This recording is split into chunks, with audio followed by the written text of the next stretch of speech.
So, the movie trailers for Zets and Gavan have just come out, and I have to say I am mixed opinions, actually, mixed thoughts. I'm really excited about both of these shows having their movie, but one definitely feels a lot more intense than the other. One feels like an episodic thing, whereas the other one feels like a full-blown cinematic experience. So let's talk about it and enjoy the reactions as we go through the discussion. First off, we watched the Gavan trailer, and I'm always excited to get more Gavan stuff. Gavan, for me, has been a surprisingly great new show to watch. I watch it with the others. I'm intrigued every week. And seeing them come up with all these new Gavans is always really fun. But we seem to be getting another Gavan in this movie, which makes sense, a movie-exclusive Gavan. Ooh, new monster though. New monster drop. How did they look? I have to look at that again. Yo, okay. Is this another Gavan? Oh, people have been saying that we might be getting like another Gavan, which is another reference to, I think she was a female villain? I'll have to like double check. But that'd be really cool if we got like a female villain to be a part of this. Have they changed it? I'll have to double check. But if that is a female villain, I think it's like her mask and stuff. I think the coloring might be a little bit different, but it's the mask going over the face and then the mouthpiece. It is interesting that they changed it into a man. I'm not going to be too like, oh no, feminism in this. Because maybe they just didn't have the cast for it. But it's interesting to see a new villain pop up or a new Gavan pop up. And they look really cool. They look very cybernetic. It's very different. And I don't hate it. I kind of hope that we do get to see more of them maybe, but I have a feeling they're going to destroy this Gavan at the end of the movie. But saying that, calling it a movie feels very weird because this feels still like the quality of a TV show, but claiming that it's a movie. Do you get what I mean? So already we're seeing the emo gear or like a massive cloud of negativity taking over. Is that the sun? Considering how this is the movie though, it's very interesting that it still kind of looks TV quality. That probably sounds really weird, but if you watch a movie, you could tell it's like got the budget of a movie, the film techniques of a movie, everything just looks better most of the time. I'm not gonna say all the time. But here it still feels like we're in an episode, and that makes me a little bit worried. We have the same kind of like camera shots and the same like zoom ins. There's no like the quality is very specifically still TV camera and not movie. Like when you see the Zets reactions later on, you'll be able to see the trailer looks very much more like a movie or better quality. Whereas we are still on the same kind of sets with Gavan, and it kind of feels like a last minute thought in a way. It feels weird. It doesn't feel like we're going to be getting the cinematic experience that we're kind of craving from it, which is such a shame because they have so much potential with this show, but it feels still like we're a little unsure whether to trust it or give it the time of day that it deserves. Like the CGI is still a little lackluster, where the sun is literally being eaten in one of the shots. Now, the actual movie is called Super Space Sheriff Gavan Infinity: The Day the Sun Cried. Now, it makes me think that maybe the sun is the one being emotional, and the emo cloud of emotions has taken over, I guess, is kind of the vibe. But considering how the poster looks like an Avengers Endgame poster, and the quality we're actually getting is kind of lackluster, it's very interesting of what we're going to get. But also what's really interesting, we got the new Gavan, but we also have the whole team meeting as one, which is super exciting and interesting for me.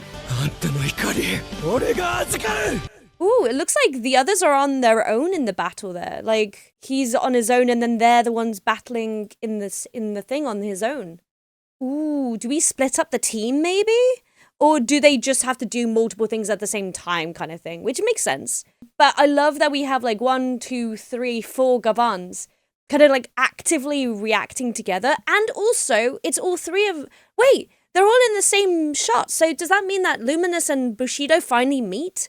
Obviously, we've had like Raya actually meeting both of them separately, as well as Reiji meeting them separately. But Luminous and Bushido have never been in the same room together because they can't actively visit each other. So is this the first time they get to actually interact and meet each other? That's so interesting. I've been hoping for that or begging for that they would eventually meet. But this seems to be like the first time they actually are doing that. So I'm excited about that.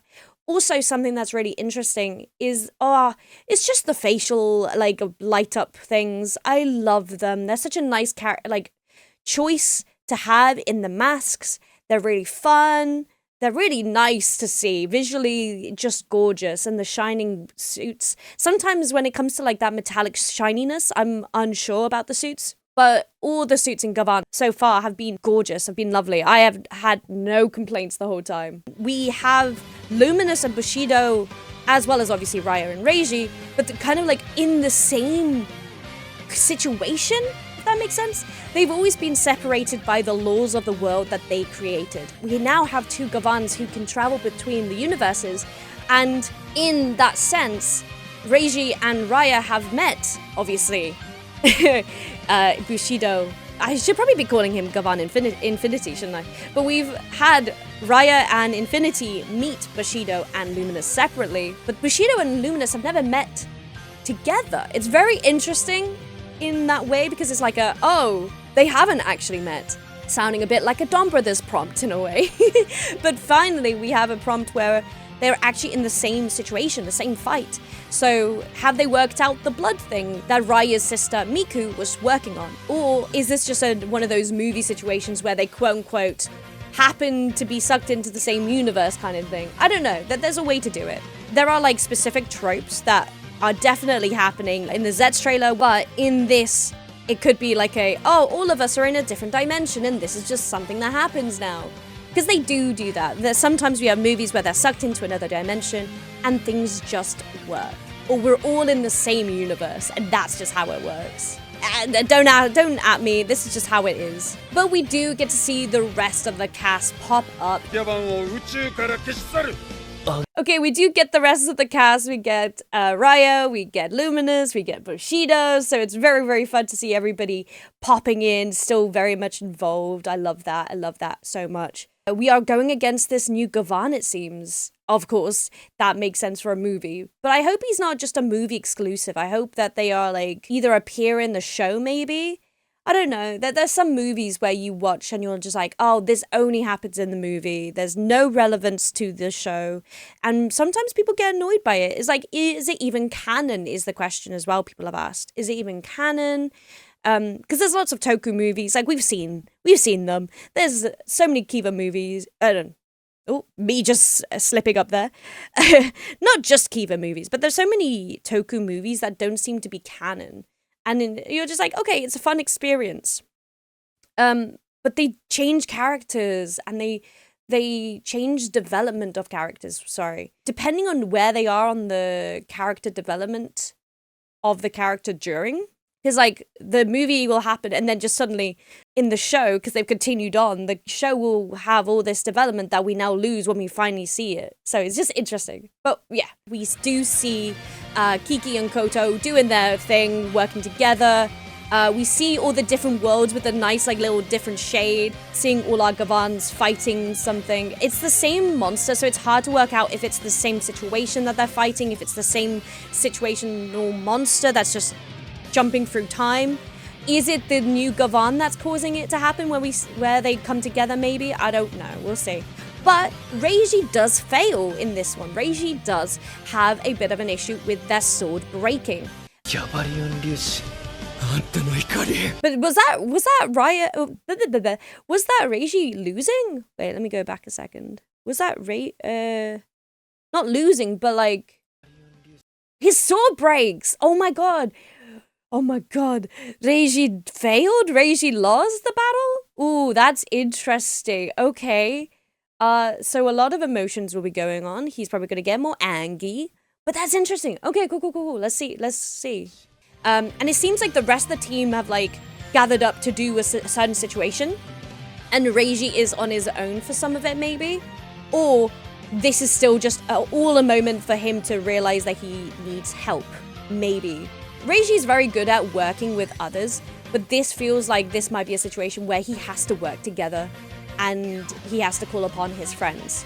And how they do that, I don't know. Is there new Gavan powers? We'll see. But also, the aesthetic and the actual visuals of this trailer looks so beautiful. Like, I know I said earlier that the actual aesthetic is a little lackluster in places, but just seeing the shot of everyone with their Gavan helmets on, ready to fight with their little emojis on their faces glowing, and the sparkling of the suits, it's just gorgeous. Oh, and we get a broken helmet shot! Yes! We love these shots. There's a reason why they keep bringing these shots back, because they show depth, they show danger, they show a moment where you're like, fuck, these characters have to go through something. Oh my god, I love these shots so much. They're just so gorgeous. But yes, I'm glad that we finally get a helmetless or broken helmet shot for these guys. I mean, you always get a helmetless shot when you see them henshin. There's always like the henshin that goes from the feet all the way up and the head is the last thing to put on. But like things like this, like the broken helmets, they bring this trope back because it's a good trope. They show that we have found a person that we need to overcome. They are a struggle for our heroes, and also it's just a very powerful thing to see in a show like this. Oh, and the light's still there in the mask. I just talked about how much I love the lights in the mask. Oh, okay, cool. I love this shot every single time it pops up, and I can't wait to see more of it. And that is the trailer. 20 seconds of the video. Okay, interesting. I have to say, it does feel a little bit, like, small. Like, it's not going to be, like, a full movie. It's going to be an episode length, if that. And that's meant to be the movie. It's going to be very interesting to have that and go, okay, cool. Movie length? No, episode length. It feels like there's not much. It feels like just a general mission that's in the episodes. They just happen to be in the same room for once, or the same situation with Luminous and Bushido. Okay. But it is interesting, going back to the name of the movie, about it being about the sun crying. There is loads of movies lately which is about the sun running out of sun, or like power, or getting eaten by certain things. Like in Hail Mary and all these things. It's very much like a disaster space movie kind of trope. And I dislike it because it makes me think, oh no, the world's gonna die when the sun goes out. But it is interesting, are we gonna see more of like what happens when the sun dies, or when the sun goes out? Are we gonna see the world go cold? Are we going to have like a bit of a world destruction moment? But it feels like with the budget that they're giving this movie compared to the budget they're giving Zets, it feels like we won't be getting that. As I said before, it feels we're going to get like a smaller thing. And if it's all in one movie, or both of them together, we're definitely getting like half an hour to this and an hour to the Zets movie. It's just unfortunate, but it is what it is. But the second redeeming shot of this is seeing Reiji with the helmet, the broken helmet trope. I love this trope. But that trailer kind of already done and dusted. We had like 20 seconds to it compared to the rest. And as I said before, it does kind of feel like we have dedicated more time to Zets because it is the more quote-unquote successful show, which is fair. Like, Gavan is still very much not very many people's cup of tea. People might not trust it, but I think people who don't trust it yet just haven't given it the time of day to watch it. And I think Toei and Bandai are not as, I wouldn't say not as confident, because they've definitely done some cool things with it, but they're not trusting it to be a full movie just yet.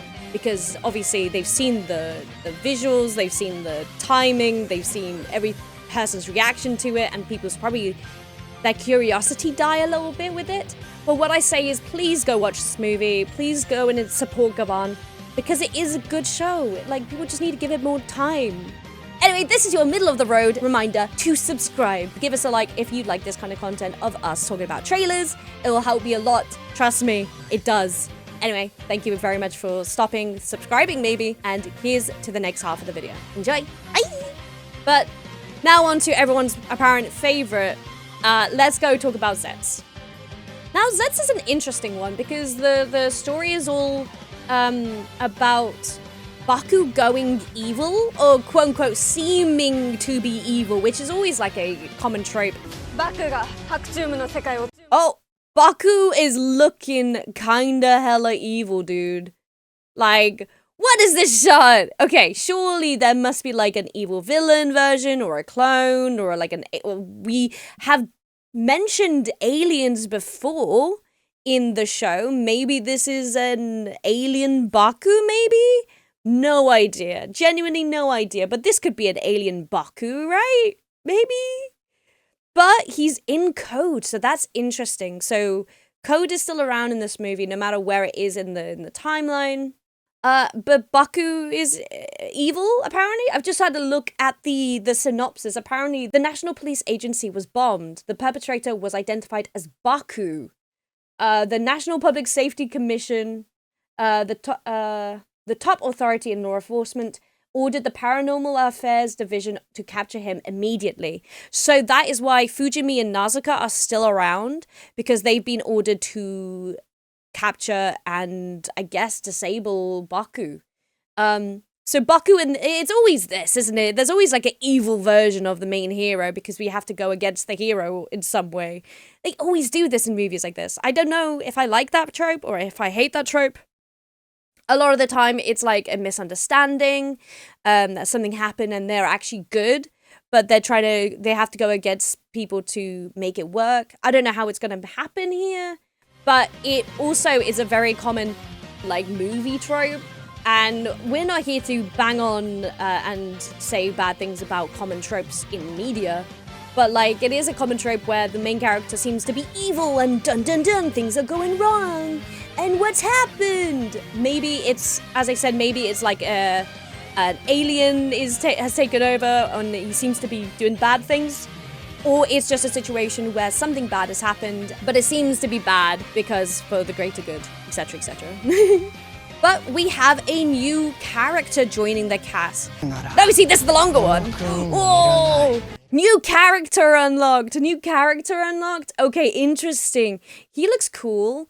I've seen a lot of advertisement of these two together, and it's like the song where he's singing to Baku or singing to the actor, and it's like really cutesy and flirty.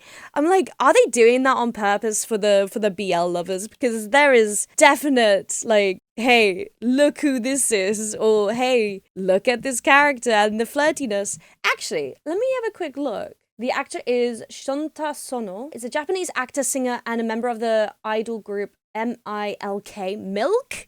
Ayo? Okay. Who has also been in Gotchard. Apparently he was the vampire in Gotchard. But yeah, he's another guy. He's another guy added to the cast. Okay, cool. Moving on. Oh yeah, Milk. M-I-L-K. Why is there a team called Milk? Why is that? Okay, cool. Shunta Sono, welcome to the cast, I guess. And he is very interesting. He's obviously the villain of the movie. And again, another movie exclusive like the other Gavan that we saw before. But it is interesting. He seems to be... The actor is another singer, another actor, very much in like the community. He was, I think, the vampire from Gotchard. But yes, considering how this movie is literally called Farewell Mission, I think it's very clear that things are not going to go well for us in this movie. There seems to be a lot more depth in the Zets movie compared to Reiji's movie with Gavan, which is, it's a shame. But as we said before, money, time. But we have so many new forms in this show. I think we've got Zets' final form as well popping up. Oh, we got a new form. Oh my god, look how beautiful that is. The rainbow, oh my god. They love rainbow forms in their rider suits. I love it. But oh, what a beautiful form. Is this a movie exclusive form? Or are we going to also get this form in the show too? Because I feel like this is the final form. But I don't know if it's just a movie exclusive. Or if we're actually going to eventually get it. But they're like, oh, you already got it in the movie, so here it is, another one in the thing. I don't know. We'll see. There's so many new forms. But it is interesting to see Sieg fight, and then Nox fighting against Zets. So maybe this is definitely after what we've just seen though, because Nox has the new form. But like, is it that Nox thinks that Baku has killed people and wants to fight? So this is like them trying to work out if they're good or bad, I think. It does confuse the timeline a little bit because Nox has this new suit, Baku has the new suit, but Kuroha is in their human alive form and not in their dream form. So it's not a saved file kind of thing. Huh. But also 5, 6, and 3 are still alive. So where is this in the timeline? Oh god, this is gonna piss me off. But we also have Mugen's form, which is the new Kamen Rider. And I'm just saying, it's gorge. Henshin! That! Oh my god, what a beautiful suit. What a beautiful suit. That is incredible. Okay, I don't know how the others are going to react to this, but obviously we've got our favorite suit here with Baku and Zets. But look at the purple and the... Oh my god. Why is Joel not here for this? Joel is going to love this. Joel, this is the suit for you, dude. But yeah, the silver, the gold and the purple, the helmet being like off, like what is it? Off mirror. I love when suits do a little bit of difference with the mirroring. And there's like different legs or different arms. I just really like that. I think it's a nice stylistic choice. But oh, and the hands. Look at his hands. It looks like they've got nails on. Oh my god, he's fabulous. But yeah, I love the purple. It's such a nice shade. With the red as well coming in and the gold and the orange. Oh, the coloring is gorgeous. I have nothing else to say, but oh my god, you look beautiful. You are beautiful. Anyway. But also, I'm trying to work out where the timing is in this movie. Like, is it after Kuroha's death or is it before Kuroha's death? Bike Dad is back! We got the rest of the cast back. Okay, good. We got Bike Dad, we got Fujimi, we got Nazuka, which is good. I'm glad that we have the rest of the cast. I kind of already knew the rest of the cast would be there, but it's good to see that they're continuing with their story. I'm trying to work it out because we have returning cast members popping back up. We have Kuroha, we've got Nem, we have Minami as well, we have the police group, we have Fujimi and Nazuka.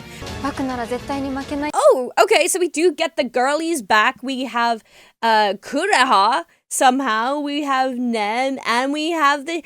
Oh my god, we got their sister! We got Minami! Okay, it's good that we have the girls in here still, because I have had a look at the synopsis a little bit, and it seems very men-orientated. I know that sounds really weird, but you get what I mean. Because, like, in the synopsis, it says that, convinced of Baku's innocence, Odaka pursues the shadow of the true culprit. And it continues to say, Baku and Odaka join forces to confront Mugen, but they're driven into a corner. The fates of Baku and Odaka and the people around them begin to unravel. I'm just like, is it just Baku and Odaka that have, like, priority here?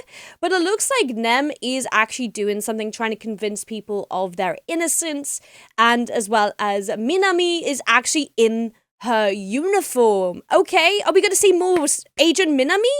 That'd be so cool. Are we going to see more Agent 17? I would love that. Give me that. I would love that. Please. But we also see Kuroha back, which is interesting. So is this kind of like life beyond death? Is it like a saved copy? Because this is her outdoor side. Is this before she died? Is this where the set and the precedent of this movie is set in the past? Which is fine. Sometimes they do that. But I have a feeling that they've brought back the timeline a little bit because Kuroha is here. So a couple episodes back, before she dies, but on what timeline? This is probably before she died. So I'm trying to work out what the vibe is. Obviously, I don't read Japanese, so I don't know what that says. So hopefully someone will be able to tell me what this says and it will explain.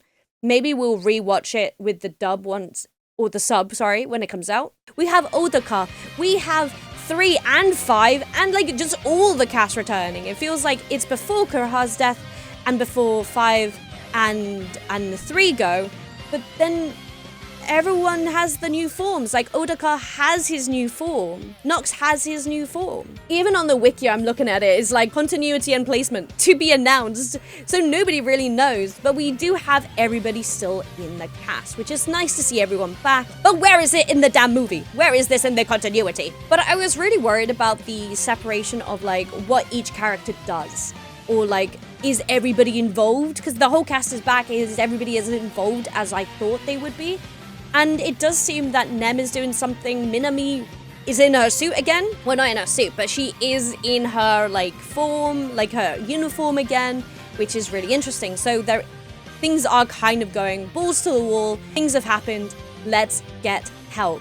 And everyone's getting involved again, which is great. I love seeing Minami in that uniform because it means she's serious and wanting to do things. But the fact that like we have Nem interacting with Minami in suit, is she still in the dream? Is she out? Because in the synopsis it says, amidst this, the national celebrity Nem uses her exceptional voice to broadcast a message. Has she been able to actually access the outside world past dreams? Because like obviously she's been able to connect people with dreams and stuff and talk to people, but this is the first time that they've like quote unquote recorded a message and sent it out. Maybe they recorded it with the help of everybody else and then they sent it out that way, which would make sense. But people are apparently not believing in her, saying that this could also be fake, because this is a very big thing. But we have this beautiful shot of the whole, as I said before, the whole cast returns. But we have a beautiful shot of every single rider or every single person of code, a member of code popping up. And I have so much hope for this shot. I have so much hope for this shot. The whole team is back! Oh my god. Okay, so here's an interesting thing I want to check out. He has a belt. She has a belt, kinda. Oh my god. He is funny Henshin. He's back! Okay. Is it just because, like, all of Code have been targeted? They have to work together, even if they hate each other? Is that the vibe of this movie? Because, like, these people hate each other. I wouldn't think that the lady would work with Zero again, ever, or 3. Because they've targeted Nem's life so many times and also caused her so much heartache and probably trauma. So is it kind of like they have to work together because the whole code and everything and the way that they live is being targeted? Or is this actually a part where there is like safety precautions of the inside where they have been saved? Like their subconsciousness has been saved so they're able to fight together? I'm trying to work out where this is in the timeline. But if everyone has Henshin devices and the lady is literally here with a device in her hand that can transform people and has before, she better Henshin. I'm just saying this. Literally, look, she has one there. Even Zero has has a transforming device. Like, what do you mean? Watching this again, go. He has a belt! And also Siga is obviously around, but he has everyone in this section's Henshins. The only person who doesn't is the female. You better transform the lady, otherwise I riot.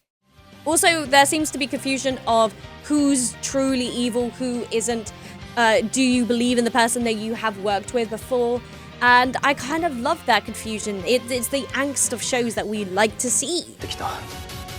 Oh, that was gorgeous. The action's gonna be so sick. You know that action is gonna be gorgeous. But they're fighting together, so they know that the main villain isn't us, it's him. But nice, they're fighting together. We're getting the toxic romance, I love it. But we also have the poster to think about when looking at this movie. As I said before, it seems to be a lot more depth in this movie compared to Gavan. But here we have this moment where Odaka is obviously having issues. Oh, this is what oh my god. I just looked at the poster for it. This is the one that has has Nox lying down and Baku caressing and holding him and being like, it's okay. And I just saw the title of it. It's Kamen Rider Zets Farewell Mission. What do you mean? Oh god. In the poster, he is lying down with Baku cradling him, and it seems to have very big consequences in this movie. Is he gonna die? Is Nox gonna die? Because like in the poster, he's literally lying down dead, and we just heard him shout Odaka's name. Yeah, he's screaming Odaka's name. Oh my gosh. Is someone gonna die? Maybe. And it is very clear that one has a lot more dedication to the time that I think than the other. So we shall see how it goes. The farewell mission. Oh, sayonara mission. Okay, that makes sense. Ooh, okay. And that's coming out the 24th of July, 2026. Ooh, okay. I am actually going to be going to Japan in November, so this will not still be in the will not be in the cinema still, which is such a shame. I would love to see this live. But I am super excited for that. That is interesting. But yeah, I definitely feel like one is definitely more intense than the other. For sure. But yeah, can't wait to see that live on cinema. Well, in subbed a couple months later. But both of these movies I'm super excited about to see. If it is like a 2-in-1 movie, that definitely means we're gonna get a shorter Gavan movie and a little bit longer, if not just like a bit more dedicated time to Zets. I get it, I hate it, I don't want it, but I want it. There's so many like mixed feelings about this. I love both trailers. I just feel like we should have gotten more from Gavan a little bit. It's very interesting because they are treating Gavan and Zets very differently, as they maybe should with the budget in mind. But when it comes to trying to sell a product that you are like, we've put so much effort into this, we need to make this work, you need to put some more dedication and time to it to make it look like a better product than you have with Sentai. Sentai was well known and loved, and you've replaced it with this. You need to make everybody else love the thing that you make. And if you put it in lackluster, or you put it as second fiddle to the thing that is already gone, people are not going to dedicate time or energy to it. You as a company not you as the audience, but Toei as a company needs to put that dedication into it to make it look like a better product than it might be. Because if you set it out, don't have much time to it, and you don't put the same effort or dedication to it, people are going to see that you're unsure with the product you're selling, Gavan being the show. And yeah, people are not going to buy it. People are not going to care about Gavan if you don't put time into it yourself. That is my last thought. I'm excited. I'm excited to see these tropes come alive again. But yes, let's just go right into it. I'm excited to see it eventually when it's subbed in the Western world. Come on, come on, Toei. Dub it, sub it, send it to the US. Or at least the UK, please. It's not going to be the UK. But I could dream. Anyway, those are my thoughts on Zets and Gavan's movie. Hopefully to see it soon. And guys, let me know what you think in the comments down below. Anyway, bye! Jenny!